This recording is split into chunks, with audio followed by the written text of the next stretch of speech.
Hello, I am Lisa Dealman here at Nova 401k Associates, and this is a presentation on how to securely submit your census data for Nova to complete the annual compliance testing and Form 5500 for the 2024 plan year end.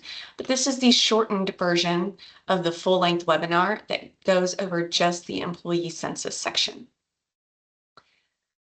So this information is general in nature and not to be intended for legal or tax advice. So please contact a lawyer or CPA if you do need legal or tax advice for any reason. So real quick, we have to get a census data from you, a census file from you each year. And the first batch of requests went out the week of January 6th. And the next batch is going to go out the week of January 21st. And then every month there will be a reminder email until we have complete census data for your plan. We do need this data so that we can perform required annual testing. Even if you have a safe harbor plan, we do have to do testing on the annual deferral limits set by the government each year. So we do still need that census information, even with a safe harbor plan. And then we also utilize that information to prepare the informational tax form 5500 for the IRS and the Department of Labor, as well as the form 8955 SSA when it's needed, in the year that it's needed. And I will repeat this many times, but every employee, excuse me, that receives W-2 wages during the year of the request that we have sent out must be reported on the census file, okay? Whether they've terminated during the year, whether they were not eligible to participate during the year, whether they're eligible but they don't participate during the year, it does not matter. Every employee who receives a W-2 for the year we're requesting has to be reported on the census file, okay? We do ask for gross wages and W-2 Box 1 compensation to be reported on the census. If you do have employees who are paid via 1099, we do not want them on there unless they become a W-2 employee during the year at some point, and then we want only the W-2 wages, not the 1099 wages, okay? We also want the owners. If you have an owner who gets partnership earnings or self-employment, sole proprietorship earnings with a Schedule C, we do want them reported on the census as well, okay? And I'll go into that later. So we give you deadlines because the government sets deadlines for having these required annual testings done by. If we do a test and it fails and refunds are needed to be paid to a participant in the plan, we have certain deadlines for when those refunds have to be distributed from the plan. If they are not distributed from the plan by this government set date, then there are penalty taxes that have to be paid by the plan sponsor or the participant. So, you know, we are not setting deadlines just because. We are setting them so that we want to be able to meet the government deadline and not extend a filing for the Form 5500 or 8955 SSA if we don't have to, and to meet the deadlines for the refunds as needed. Now, this ADP ACP refund is listed as March 17th here. The government regulations say March 15th. However, if March 15th lands on a weekend day or a holiday, then it goes to the Monday following. And so this year, March 15th is on a Saturday. So we actually have till March 17th this year to meet that deadline. Hopefully everyone who is on here has accessed plansponsorlink.com before. There is a Nova version, and that's the one that you will utilize. If you are also an AFS 316 client with our sister company, AFS, then there will be a different plansponsorlink.com web browser for AFS. So you want to make sure you're on the Nova one. Please utilize this if it's your first time logging in to create your password account, or if you don't remember your password, if you forgot password, okay? We do not have your passwords. Only Plan Sponsor Link has that. And they'll send you an email with a temporary password for you to then create your new password. The username is always the email address that is on file with Nova. So if you have an updated email address for whatever reason, please make sure that Nova has that. Contact your Nova account manager for that to be updated so that you can get in using your new email address. If at any time you want to change your password, once you're in, you can click on the drop-down menu next to your name and there will be an option for change password. So this is what it looks like for the year-end data collection that we send. It'll have the year-end dates, and then you just click Begin Task. Each time you complete a step out of the 10 steps, you'll get a green check mark. The approval is the final step out of the 10. So on the full-length webinar, it goes through each of these 8 steps prior to the employee step. We are going to be going over just the employee census step in this webinar. So if you have questions on how to complete any of the others, please go into our YouTube site and look for the full-length version. So the employee census step, this is what it looks like if there are no employees, if you've never done this before with Nova. If this has been done with Nova previously for prior year census data, for whatever reason, then you will see names, social security numbers, dates of hire, and date of birth from what you previously entered into the system. So it will not be blank. I want to point out this import export here, add delete here, notes, and then here we will have notes on the full-length version of this video.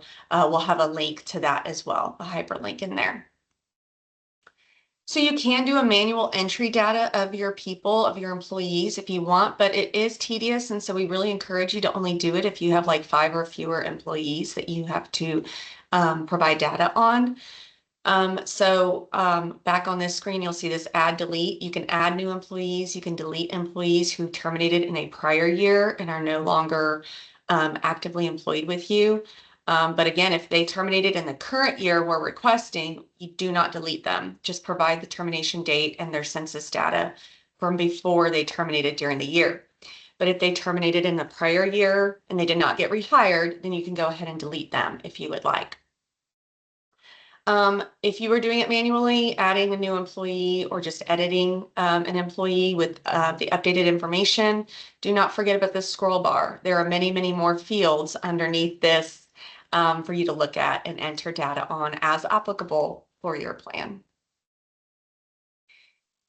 So if you do have more than 5 employees or you just don't want to do the manual entry because it is tedious, then we highly suggest that you export our Excel template file.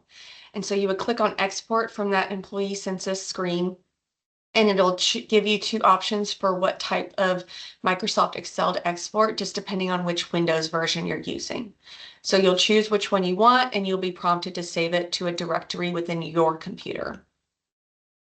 Once you open that file that you've saved, you'll see 2 worksheets here, the employees, and that's where you actually enter the census data, and then an instructional worksheet with more information on what each of the fields within the employees worksheet is requesting of you to enter, okay?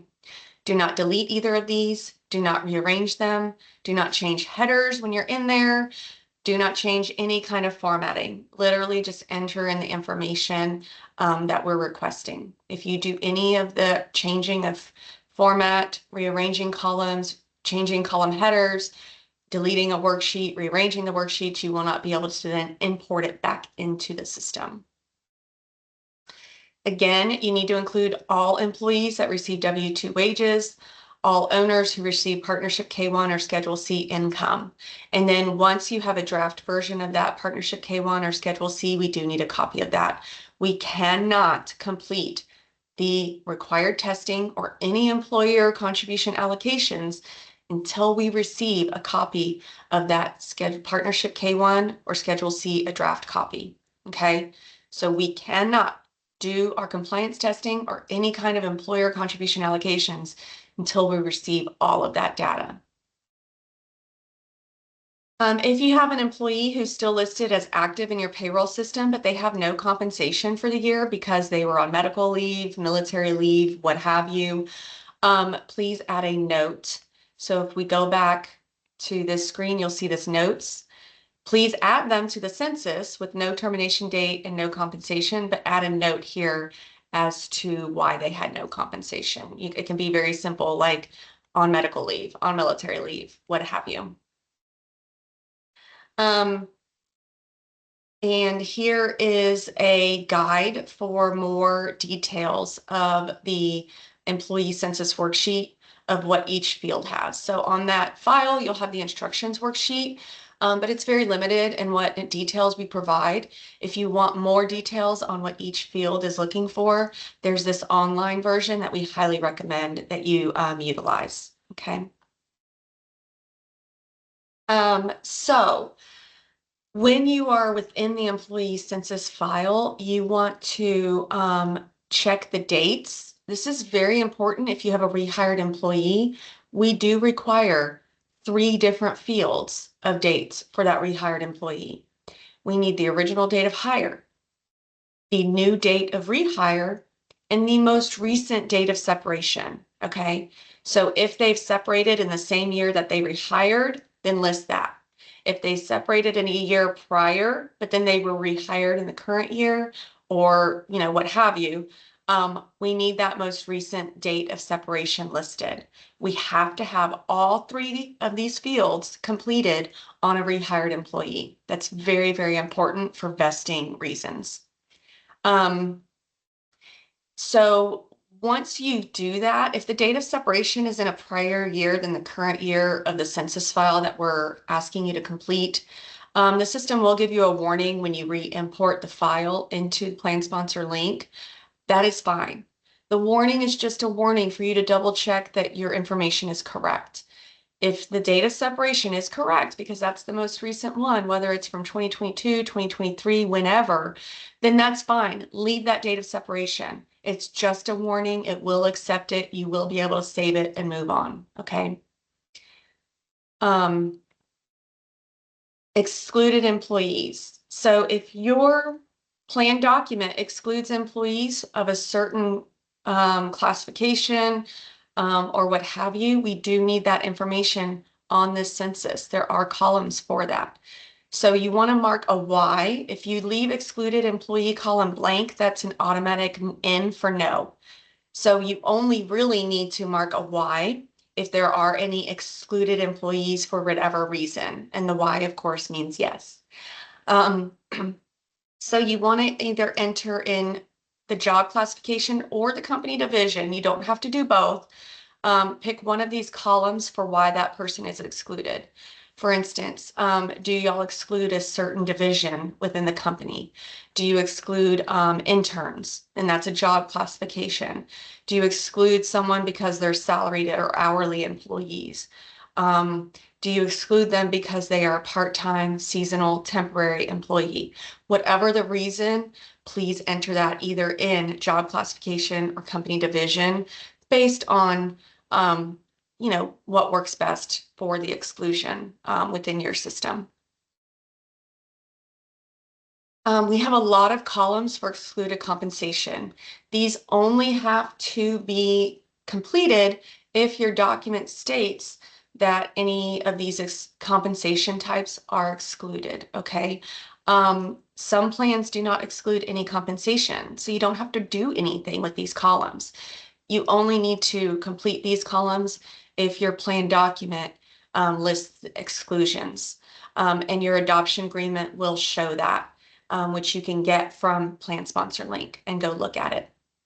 Now, true severance compensation is always excluded, no matter what the document says. The document will never state severance, true severance, as an exclusion because that is a regulation by the government.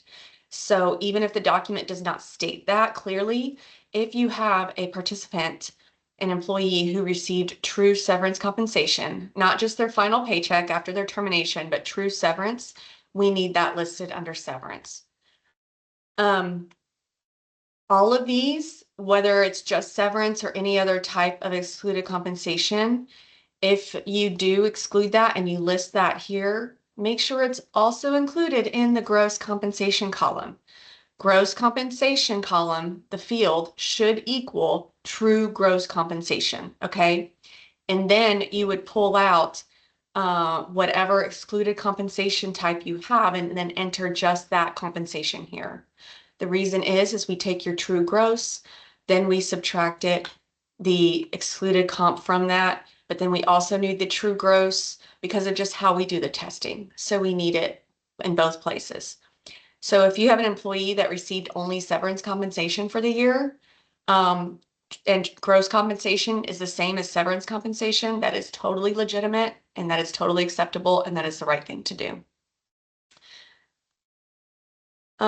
We do have columns for specific owners and officers, and then we have some employer contribution columns. So we do want ownership percentage listed in this field with the actual percentage, whether it's 10, 50, 100. And then if the person is an officer, whether they are also have ownership percentage or not, we want and why in that field for that person. Again, why is yes. A blank is an automatic no. Okay, so you only have to enter a why, you don't have to enter ins. Ownership percentage automatically blank is 0. So you only need to enter a percentage for the actual people who have ownership.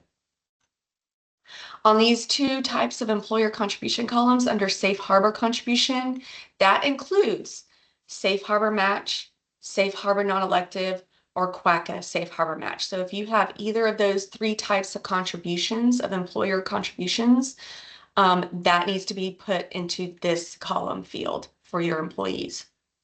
Employer contribution should be if you've pre-funded any profit sharing during the year, or if you had any Davis-Bacon prevailing wage contributions paid to employees during the year. Okay. Again, if you have sole proprietorships who have earnings reported on Schedule C, or partnerships who have earnings reported on a K-1, we do need that information. We will not be able to complete any of the testing or employer contribution allocations until we have that information. Now, we do want a draft version, but we understand that sometimes the CPAs don't have that information ready. If you have a Schedule C or partnership K-1 and the CPA confirms that the taxable income will be at least 500,000 for each person, then we will accept an email from that CPA saying so-and-so Schedule C taxable earned income will equal at least 500,000. Then we can utilize that email from the CPA and then do the testing. And then whenever a version, the draft or final version of the Schedule C or Partnership K-1 is available, we do need a copy of that form to verify that it was at least 500,000. Okay. Once you have completed your census file, going back to the owners. So if you have an owner and they don't have any compensation yet because we're waiting on the Schedule C K-1 information, you can, and you've confirmed with the CPA that it's going to be at least 500,000, you can list that as gross compensation W-2 box 1 compensation for those owners. If you aren't sure, then just list a, let me go back here. Oh, I don't have that file. Okay. Just list a $1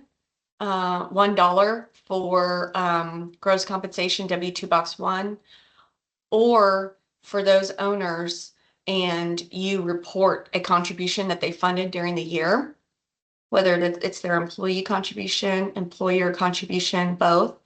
Take the total of those contributions and enter that as gross compensation W-2 box 1. The reason being is our system will not accept a 0. So we need at least $1 listed, or the total of the contributions that you're reporting on the census file for those owners until we get that sole proprietorship Schedule C or their partnership K-1. Or if the CPA already said it'll be at least 500,000, then you can put 500,000 there. All right. Once you have completed your census template file, the Excel file that you have on your computer, log back into your plan sponsor link, go back to the year-end data collection project, go to step 9, the employee step, and click on that import button. It'll prompt you to browse for your saved file from your computer, and then it'll import it. Again, warnings are fine. Warnings are just for you to verify that what you put in is correct. You're happy with what you put in, and it'll save it. An error, you cannot save and move on. An error is something that has to be corrected on the census for it to successfully import. An error might be that the date of hire is before their date of birth, which cannot happen, right? That can't exist. So that's something that you need to correct on the census file. But warnings are acceptable. If you have no errors, but you just have warnings and you verify that the warnings are correct, then you can hit save and finish it up and move to the approval step. If for some reason you are having issues importing the file into the system, or you have an Excel file from your payroll provider that has all the information, and you want to just send that to your Nova account manager for them to put into our template version, then you can skip step 9. So you would hit save, and then it's going to give you this warning, and you want to say, yes, I want to skip this step. Because it'll close that step out, and then you can send the census file that you have, whether it's on our template, Excel template version, or your payroll provider's Excel version. Go to this Secure File Exchange tab up here. Click on New Exchange, find your Excel formatted census file, and browse for it and pull it in, import it in. For 2, it'll be a drop-down arrow, and you can find your Nova account manager's name. For the message, put something like 2024 census file, something short and sweet, add your plan, and then hit send. And what happens is it'll upload your file into the system, but then it'll automatically email your Nova account manager, the person that you listed for the 2, to let them know that the file is out there for them to then log into their plan sponsor link and download that file so it's secure. So we highly encourage you to utilize the Secure File Exchange for all important information that has PII, the census file, the partnership K-1s if you have them, Schedule Cs if you have them, W-2s if you provide us with copies of W-2s for your employees, any distribution forms, distribution loan request forms, but send those to Nova. But instead of your account manager under the 2, there is one that says Nova Distributions, and utilize that for distribution and loans. If you have to send us brokerage statements or fidelity bond information, utilize the Secure File Exchange, okay? Once everything looks good, you'll do the approval, the final step, sign and submit, fill out your name and your email address, hit submit, and you're done. It'll come directly to Nova, the account manager, for us to then do our data checks on that.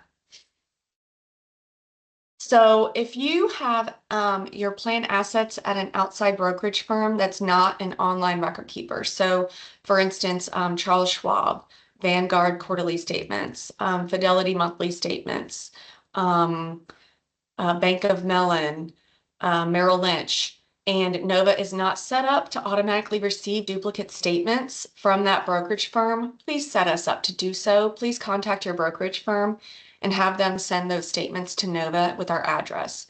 If you need our address, it's on our website, nova401k.com, under the contact section, but you can also contact your Nova account manager to get that information. If we have not been receiving duplicates and you have not already sent us the brokerage statements, whether it's monthly or quarterly, please do so as soon as possible for the year. Send them to your Nova account manager through that Secure File Exchange portal, because even though we can complete the compliance testing without them, we cannot complete the Form 5500. So we do need that information as soon as possible. So the sooner you get that to us, the sooner we can complete our parts in administering your retirement plan. Just another piece of information is if you go to this data collection tab on plan sponsor link, you can find prior years year-end data collections that have been completed. You can also see the one that you just completed for the 2024 plan year. I highly recommend that you download it for your files. It'll have every single step on a different worksheet, and it'll just be good for you to have it in your files. It's also really good if this was completed last year for 2023, you can download a copy of that and look at it to kind of remind you of, how you completed the tasks in the prior year, what fields you provided on the employee census in the prior year. And so it's a really good tool to review to be able to complete the current year if you have the prior year out there. We have a couple of ways that you can get help for completing the census data if you don't want to do it yourself. We have a new program called NovaLink, and if you have any of these payroll providers that have online access, then NovaLink, we can get read-only access to your payroll system. And once you have set it up, we can then go in and download that census data from your payroll provider and put it into our census template Excel version so that you don't have to do that. And we can get a lot of information. We can't get all information, but we can get a lot of it. And when I say all, like if you have excluded employees, and why they're excluded. We can't always get that from your payroll provider, so that's something you would have to provide. But as far as compensations, dates, employees, we can get that information, and it'll really decrease how much work you have to do in the long run. So if you're interested in this, please contact your Nova account manager, and they will get you started on creating the Nova link setup. We also have our sister company, AFS, and yesterday was a deadline to sign up with AFS services for them to prepare the census data for Nova for you. However, you can still sign up for next year. Or you can still sign up. They just can't guarantee that the census will be ready by the deadline that Nova has sent. But you can still sign up for 2024. They just can't guarantee the deadline.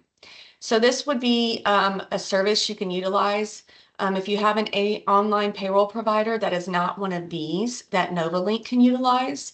There is a cost for it, of course, but it is a nice service if you have, you just need help and you don't have the resources within your company to take the time to provide that census data to us. If you are interested, then you can contact AFS directly and discuss it with them and get signed up for their service. I've already gone through these frequently asked questions, but this is there if you need it. If you're having trouble importing the census template that you've completed, the census file that you completed back into the Plan Sponsor Link system. If you do have any questions, please contact Census at nova401k.com, and we are happy to help. Or also for very specific questions to your plan, please contact your Nova account manager and they will certainly help you. Thank you. I hope this was incredibly helpful for you and that you have a wonderful day.